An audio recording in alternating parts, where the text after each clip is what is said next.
नमस्कार, मैं हूं मोहम्मद आसिफ और आप देख रहे हैं SPN 9 न्यूज़। राहुल गांधी अडानी पे सवाल उठाते रहते हैं, कांग्रेस के नेता अडानी पे सवाल उठाते रहते हैं, लेकिन अब तक ना जेपीसी की मांग हुई, ना जेपीसी की जांच हुई, ना ईडी सीबीआई जांच कर पाई अडानी की, ना मोदी सरकार की, ना मोदी के मंत्री के नेताओं की। कोर्ट के आदेश आ गए, इसके बावजूद कोई फर्क नहीं पड़ा। क्यों नहीं पड़ा, ये समझने का वक्त आ गया है। क्यों नहीं उन्हें उन पर आँच आ रही है, ये समझने का वक्त आ गया। और मोदी सरकार जानबूझकर अडानी के मसले पर क्यों चुप है, ये भी जानने का वक्त आ गया। जरा गौर से इस रिपोर्ट को देखिए और समझिए। एक मैच फिक्स करके एक रिवर्स इंजीनियरिंग कर राहुल गांधी जी ने 7 फरवरी को सवाल पूछे अडानी पर और उनकी आवाज को बंद करने का काम लगा मोदी सरकार को कि वो कर देगी। लेकिन असलियत यह है कि जब समूचा विपक्ष एक साथ खड़ा होता है तो सरकार बौखला जाती है। राहुल जी के सवालों से यह सरकार बैकफुट पर है और इसीलिए अब हर उस आवाज का दमन करना चाहती है जो खड़े होकर इनसे सवाल पूछेगा।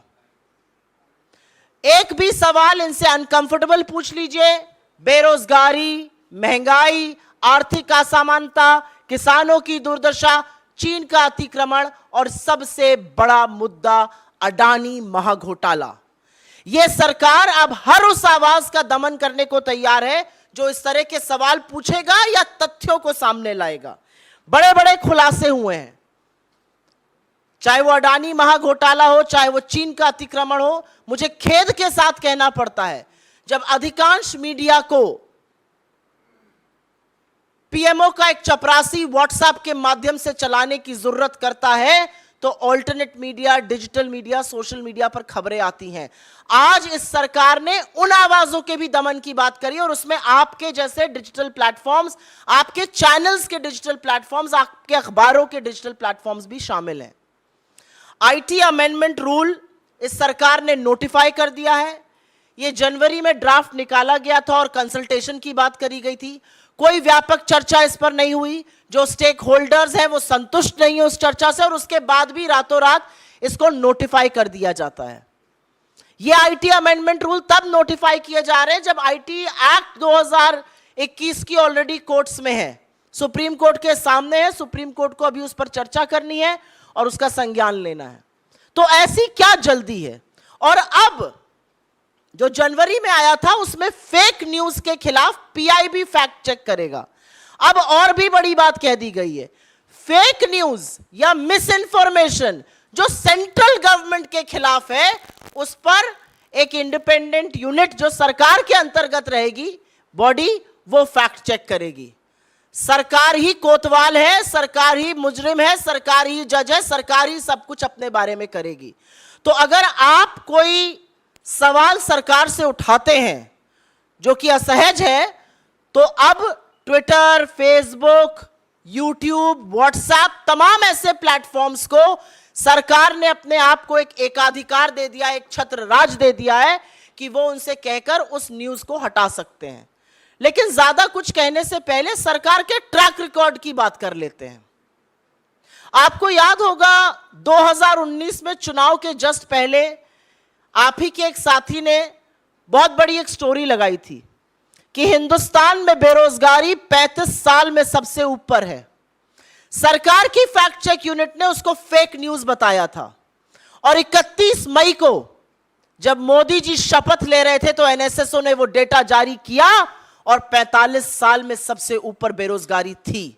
तो जिसको आप चुनाव के पहले फेक न्यूज बता रहे थे और उस डेटा को आपने एनएसएसओ को निकालने नहीं दिया, वो 3 महीने बाद डेटा भी सही था, खबर भी सही थी। सरकार को बचाने का काम खुद सरकार ने किया था फेक न्यूज कहकर। रिपोर्टर्स कलेक्टिव ने एक स्टोरी करी मार्च में 2022 में और उन्होंने कहा कि आधार जो है वो मिड डे मील स्कीम्स के लिए, जो पोषण की स्कीम्स होती हैं बच्चों के लिए, वो मैंडेटरी कर दिया जाएगा। सरकार की यूनिट ने उसको जून में फेक न्यूज बताया कि ये फेक न्यूज है और अगस्त में विमेन एंड चाइल्ड डेवलपमेंट ने एक नोटिस जारी किया और कहा कि आधार मैंडेटरी नहीं होगा। अगर वो फेक न्यूज थी तो आपको ऐसा क्यों करना पड़ा? सवाल सिर्फ इस बात का है, अगर वो फेक न्यूज थी तो आपको नोटिफिकेशन क्यों जारी करना पड़ा? तीसरी स्टोरी मैं बताती हूं। गलवान में हमारे 20 जाबाजों की शहादत होती है। आप में से बहुत लोगों ने सोर्सेस के माध्यम से पुष्टि कराई, आपने स्टोरी चलाई कि 20 जाबाजों की शहादत हुई है, झड़प हुई है गलवान वैली में, और उस खबर को आप इस देश के सामने लाए।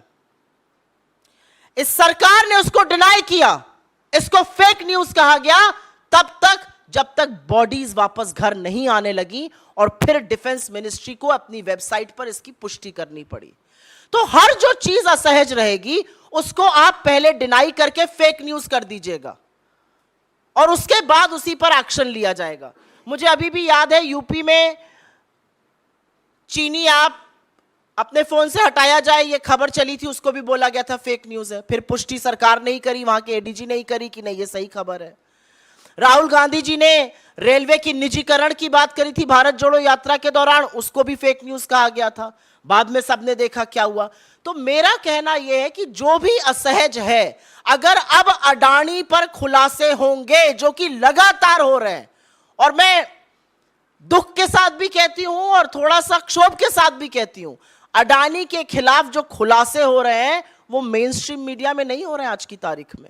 अगर डिजिटल प्लेटफॉर्म्स इसको कर रहे हैं, अगर सोशल मीडिया की फैक्ट फाइंडिंग एजेंसीज इस पर कर रही हैं काम, उसको भी फेक न्यूज कहा जाएगा। अब हम देश को पूरी तरह से सेंसरशिप पर ले जा रहे हैं, क्योंकि ये जो नोटिफिकेशन है ये सिर्फ और सिर्फ सेंसरशिप है, इसका और कोई भी पर्याय नहीं है। इसका मुझे और कोई समझ में नहीं आता है। आज मामला राष्ट्रीय सुरक्षा का है। एक चीनी कंपनी अडानी के हर कॉन्ट्रैक्ट में सब कॉन्ट्रैक्टर है। वो दहेज से लेके कांडला, हजीरा, मुंद्रा हर पोर्ट में घुसा हुआ है। उसको भी फेक न्यूज बता देंगे, उसके भी डिफेंस में आ जाएंगे।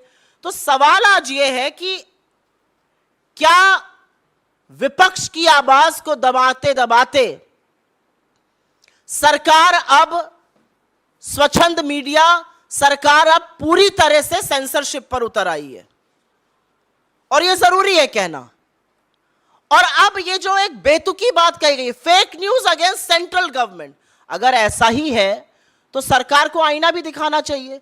भारतीय जनता पार्टी से ज्यादा बड़ी फेक न्यूज फैक्ट्री दुनिया में कोई नहीं है, और फेक न्यूज के सरगना जितनी भारतीय जनता पार्टी की आईटी सेल के हेड और आईटी सेल के लोग हैं, उनसे बड़े कोई नहीं है।